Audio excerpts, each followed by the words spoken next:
अजिंठ्याच्या दगडामध्ये दडलेली एक कहाणी. महाराष्ट्रातील छत्रपती संभाजीनगर जिल्ह्याजवळील वाघूर नदीच्या खोऱ्यात वसलेलं जगप्रसिद्ध अजिंठा लेणी. पहिल्यांदा पाहताना ती फक्त दगडात कोरलेली लेणी वाटते, पण प्रत्येक भिंत, प्रत्येक चित्र, प्रत्येक शिल्प आपल्या हातात हजारो वर्षाचा इतिहास जपून आहे. या लेण्यामध्ये भगवान बुद्धांनी जीवनातील प्रसंग, प्राचीन भारतीय संस्कृती, कला, अध्यात्म यांचं अद्भुत दर्शन घडतं.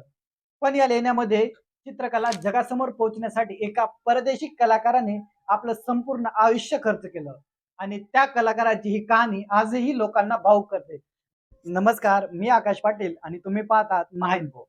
रॉबर्ट गिल हा एक ब्रिटिश सैन्यातील अधिकारी होता, पण त्याची खरी ओळख फक्त सैनिक म्हणून नव्हती, तर तो एक उत्कृष्ट चित्रकार, छायाचित्रकार आणि कलाप्रेमी होता.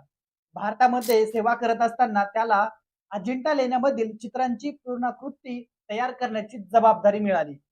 या काळात आधुनिक तंत्रज्ञान नव्हतं, ना योग्य प्रकाश व्यवस्था, नाही सोयी सुविधा.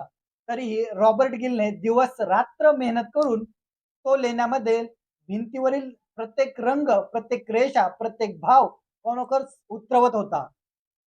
हळूहळू अजिंठा ही त्याची फक्त कामाची जागा राहिली नाही, तर ती त्याचं एक मोठं साधन बनली.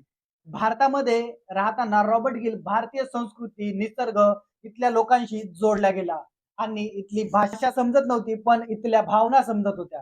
त्याला इथली माणसं, त्यांचं साधेपण, त्यांचं जगणं खूप आवडू लागलं.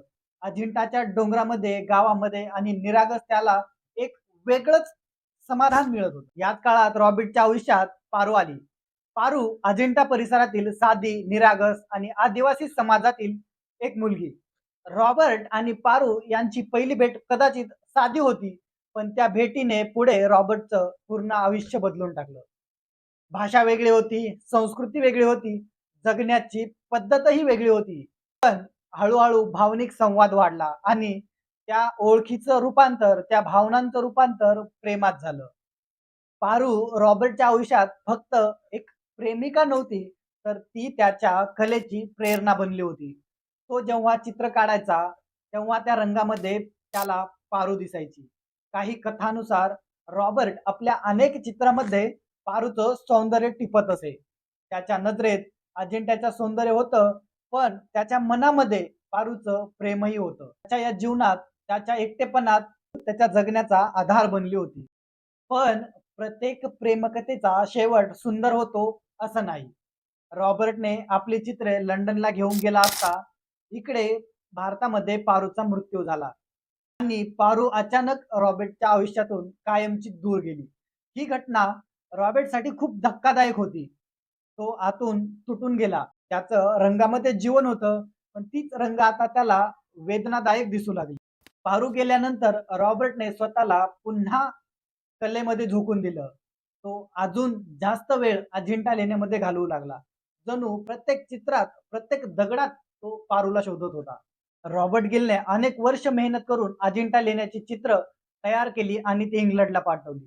त्याच्या कलेचं कौतुकही झालं, पण नियतीने इथेही त्याची परीक्षा घेतली.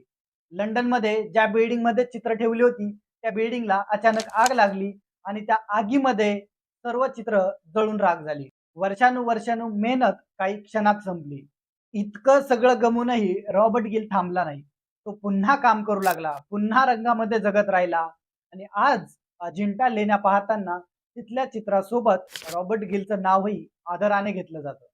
आणि पारू ती इतिहासाच्या पुस्तकांमध्ये कमी दिसते, पण लोकांच्या कथांमध्ये, चित्रपटांमध्ये आणि भावनांमध्ये आजही जिवंत आहे. आजही अनेक संशोधक, इतिहासकार आणि कलाप्रेमी रॉबर्ट गिलच्या कामाचा अभ्यास करतात. रॉबर्ट गिल आणि पारू यांच्या कथेला जगासमोर आणण्यासाठी दिग्दर्शक नितीन चंद्रकांत देसाई यांनी अजिंठा चित्रपट दिग्दर्शित केला आहे. माहिती आवडल्यास लाईक आणि सबस्क्राईब करायला मात्र विसरू नका.